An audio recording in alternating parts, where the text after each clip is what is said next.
Meus amigos, minhas amigas, muito bem-vindos.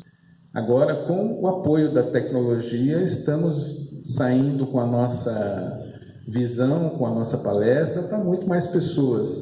Então é um prazer poder estar aqui na noite de hoje. E nós vamos conversar um pouquinho hoje sobre Paulo de Tarso. O tema que eu separei para a palestra é Paulo de Tarso, o vaso escolhido. Será que realmente Paulo de Tarso merece o título do vaso escolhido por Jesus? Se nós formos buscar a anotação do vaso escolhido, ela está em Atos dos Apóstolos.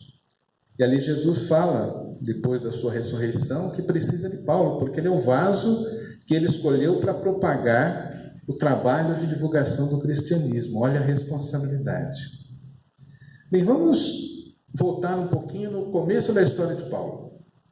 Nós temos lá Paulo, ainda na época Saulo, da cidade de Tarso, era uma província romana na época, da locação eram republiquetas que tinham ali, que eram todas ligadas ao Império Romano. E Tarso era uma delas. Paulo, desde cedo, uma criança, um jovem muito interessado em estudo, uma pessoa muito estudiosa, já aos 14 anos ele já estava sendo preparado para que, dentro dos seus estudos, ele se tornasse um grande sábio no Sinédrio. Já estava sendo preparado para ser um dos rabis, um dos mestres dentro da igreja de Salomão. Para um judeu, isso era de uma responsabilidade, uma alegria muito grande. Pressupõe-se, lógico, os estudos eles são esparsos nesse ponto, mas que Saulo era de uma família de posses, porque mesmo essa formação ela não era gratuita, demandava um custo, e Saulo teve desde os 14 anos essa formação. Cresceu na formação judaica, no estudo do judaísmo, fazia parte de um meio de fariseus, então a disciplina farisaica era uma disciplina muito rígida com relação ao aprendizado, ao ensinamento, e ele passa desde novo com todos os ensinamentos destinados à sua formação, inclusive aritmética e tantas outras matérias, não só ligadas à igreja, mas também uma formação geral. Ou seja, quando ele chegasse à idade adulta, já estaria preparado para assumir as suas responsabilidades. Essa foi a infância de Saulo. Ele fazia parte de uma família que trabalhava com fabricação de tecidos para tendas, porque na época era tradicional que toda a família ensinasse ao filho novo uma profissão. E foi essa a profissão que Saulo, desde cedo, aprendeu. Passou-se o tempo, ele realmente fez jus a todos os ensinamentos e chegou a ter uma responsabilidade no Sinédrio muito grande. Não só a responsabilidade junto à religião, mas também como era cidadão romano, ele já vinha com isso de família, receber o título de cidadão romano, era uma pessoa muito respeitada. E muito sério, como o próprio fariseu era na época, muito sério com relação às tradições judaicas arraigadas. Ele tinha, sim, um respeito muito grande. E esse respeito fez com que, num determinado momento, Saulo, dentro do templo, ouve falar de uma nova seita que estava surgindo nos seus meios. Uma seita vinda entre os judeus. Ele, logicamente, se sentiu ofendido, porque era algo que ia contrário aos princípios farisaicos. O fariseu tinha as suas características de querer muito para si de material. Apesar da rigidez no ensino, eram pessoas que prezavam muito a posse. E aquela seita nova que vinha colocava isso em risco. Então isso trouxe para Saulo uma preocupação muito grande. Essa nova seita que surgia era o cristianismo. Falava-se de um homem que vinha às ruas, que dominava o povo com suas palavras, que trazia novos conhecimentos, que colocava em risco a realidade religiosa da época. Então, o que acontece com Paulo? Ele começa um trabalho de perseguição aos cristãos. Esse trabalho já existia por parte dos fariseus e dos judeus na época que dominavam o Sinédrio, e Saulo ainda na época, começa esse trabalho de perseguição. Após a morte do Cristo, houve o primeiro mártir do cristianismo que foi assassinado a pedido e a mando do próprio Saulo. Ele perseguia, mas vamos parar um pouquinho para prestar atenção, porque muitas pessoas pensam, mas Luiz, eu conheço a história de Paulo, Paulo era uma pessoa boa, como é que ele perseguia, como é que ele matava? Mas era justamente porque ele prezava e respeitava as leis de Moisés. Então nós vamos ver como daqui para frente isso valeu para ele. Ele, nas suas perseguições, ele tratava de uma forma de perseguição aqueles que faziam mal aquilo que ele julgava correto. Todos nós defendemos o que nós julgamos ser correto, e Saulo não era diferente. Diante de tamanha perseguição, num determinado momento, fala-se para ele que em Damasco existia um grupo, em determinado momento, uma específica pessoa que estava fazendo pregações em que o preocupavam. Naquele momento, ele se desloca a Damasco. Ele pega uma pequena comitiva de soldados, muito pequena, e vai até Damasco em procura de um tal de Ananias, que era quem coordenava o movimento de divulgação do cristianismo. Como dissemos há pouco, já havia sido feito o primeiro mártir, o primeiro assassinato de um cristão, que foi Estevão. Estevão, já anteriormente com uma perseguição em família, chegou a um determinado momento que foi preso e apedrejado até a morte. Era a lei da época. Depois disso, continuada a perseguição, nesse momento, Saulo vai com a sua comitiva e se dirige a Damasco. Aí começa a nossa história do Saulo que conhecemos. No meio do caminho, um clarão enorme toma a frente de Saulo. Ele cai de joelhos. E a partir daquele instante ele já não mais enxerga. Ele percebe a presença, uma presença muito forte, iluminada, que pergunta a ele: Saulo, Saulo, por que me persegues? Aquilo, de uma certa forma, transforma o interior de Saulo naquele momento, e ele se vê diante de uma força que ele não imaginava existir. Já no caminho de Damasco, as coisas estavam confusas na cabeça e no coração de Saulo. Ele estava indo perseguir cristãos, e ele queria entender como é que pessoas seguem um determinado indivíduo e mesmo diante do enorme perigo não abrem mão da sua concepção do que é certo. Eram seguidores do Cristo. Então essa confusão fica na cabeça de Saulo já no caminho de Damasco, e depois acontece isso. E após essa pergunta ele fala: o que queres de mim, Senhor? E aí Jesus conversa com ele. Naquele momento ele percebe que ele está diante daquele ser que modificava vidas. Saulo, naquele momento, modifica até o nome pelo qual é chamado, porque Saulo era aquele orgulhoso, poderoso, a que todos deviam reverência. Ele assume o nome de Paulo, e o seu significado é a pessoa humilde. Ele é levado, e é pedido que seja levado até as entradas da cidade de Damasco, e ali o próprio Ananias o recebe e o ajuda a curar a sua cegueira temporária. É engraçado porque a gente percebe um determinado detalhe na questão de Ananias. Ananias não era uma pessoa provida de muita altura. É o que a gente chama de baixinho hoje em dia, né? e preocupado porque Jesus, num determinado momento, chega e se faz ver a Ananias e explica a Ananias que ele tem uma missão especial para ele. Ananias era um servidor do Cristo, mesmo após o seu desencarne, é um daqueles que se dedicava a propagar o cristianismo a toda a força, tanto que ele era um dos seres que os romanos queriam a cabeça, e os judeus também. Jesus pede um favor a Ananias, e ele, lógico, mestre, eu estou à sua disposição, pode falar. Você vai receber em sua casa Saulo de Tarso. Exatamente. Imagina a preocupação de Ananias naquele momento.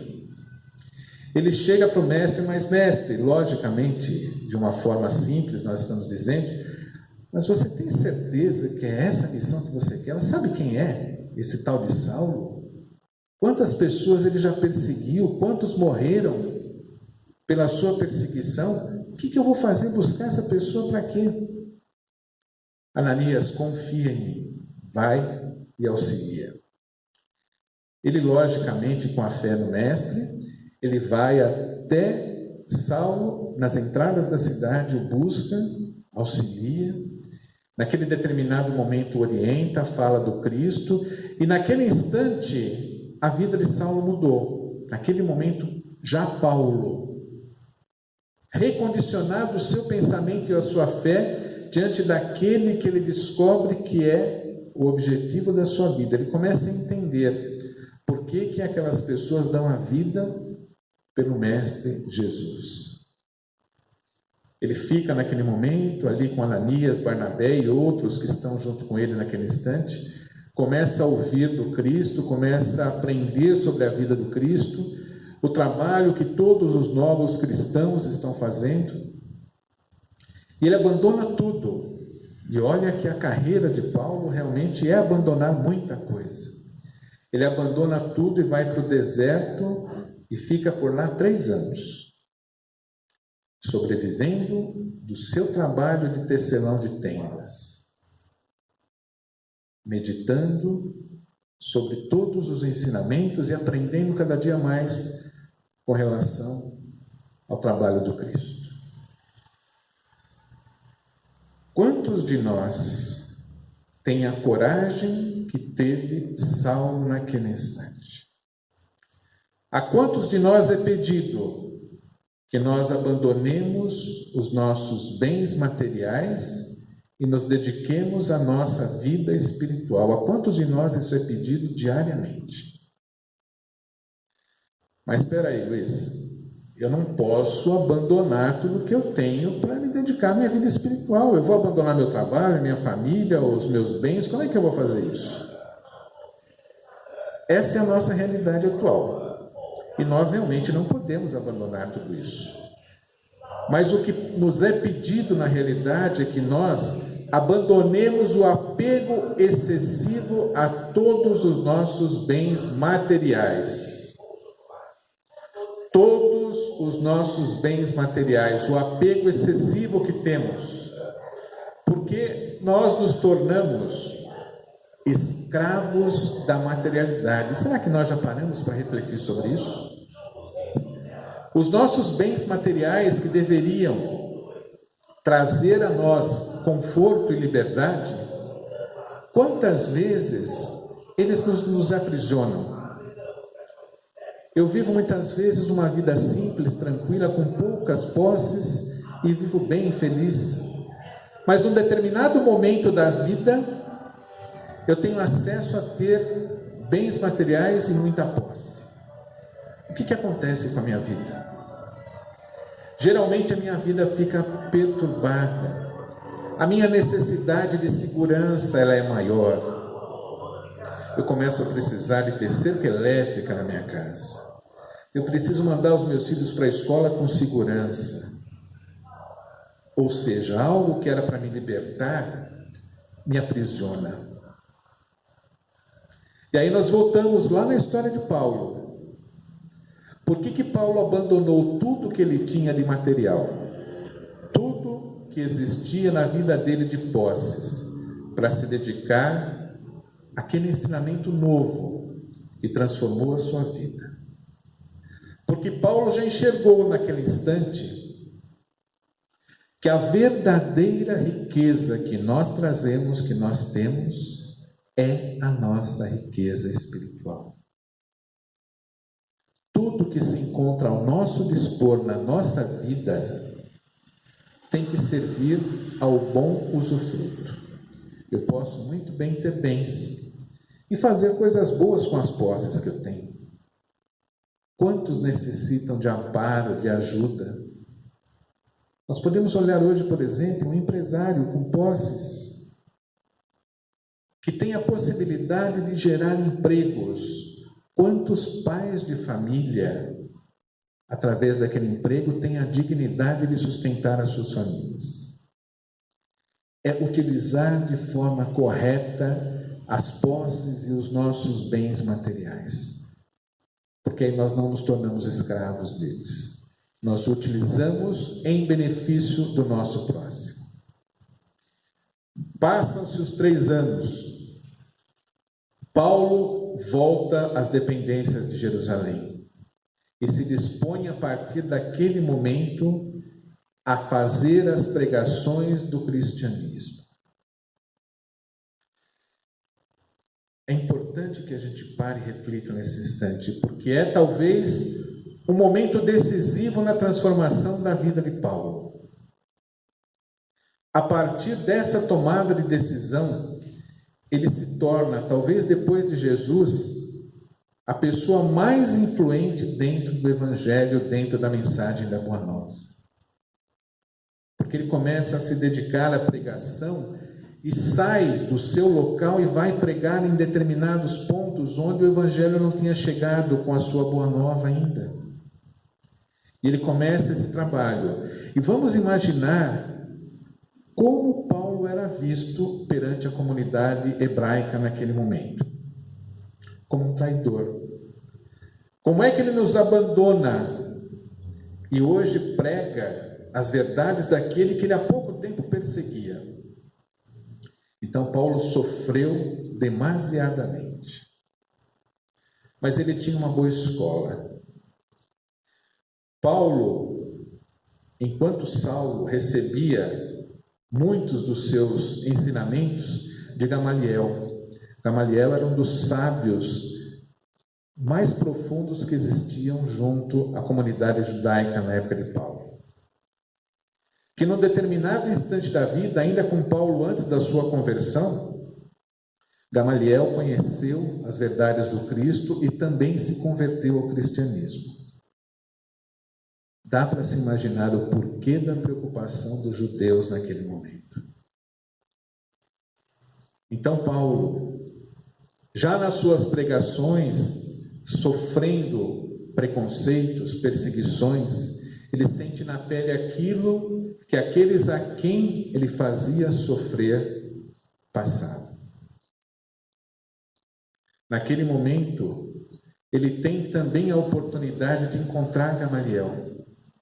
Gamaliel já convertido, que ao encontrar o discípulo, segundo se dizia na época, o melhor aluno que Gamaliel já teve, o mais aplicado, ele encontra esse seu aluno, já na roupagem nova de Paulo, convertido ao cristianismo, e a alegria, a felicidade de Gamaliel é muito grande, e torna-se um aparato muito forte para o trabalho que Paulo vem desenvolvendo.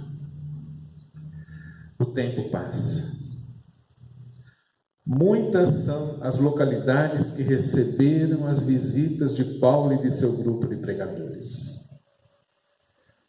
Quando não havia possibilidade de ele estar presente, porque chegou um determinado momento em que Paulo era requisitado em muitas comunidades, porque ele era uma pessoa forte e rígida e passava os conhecimentos do Cristo como se ele tivesse convivido com o próprio Cristo.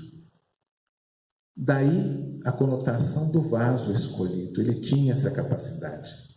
Então ele era muito solicitado. Em alguns momentos ele não conseguia dar o apoio que precisava. Então ele começou a enviar cartas. Exatamente, cartas. São as famosas epístolas de Paulo.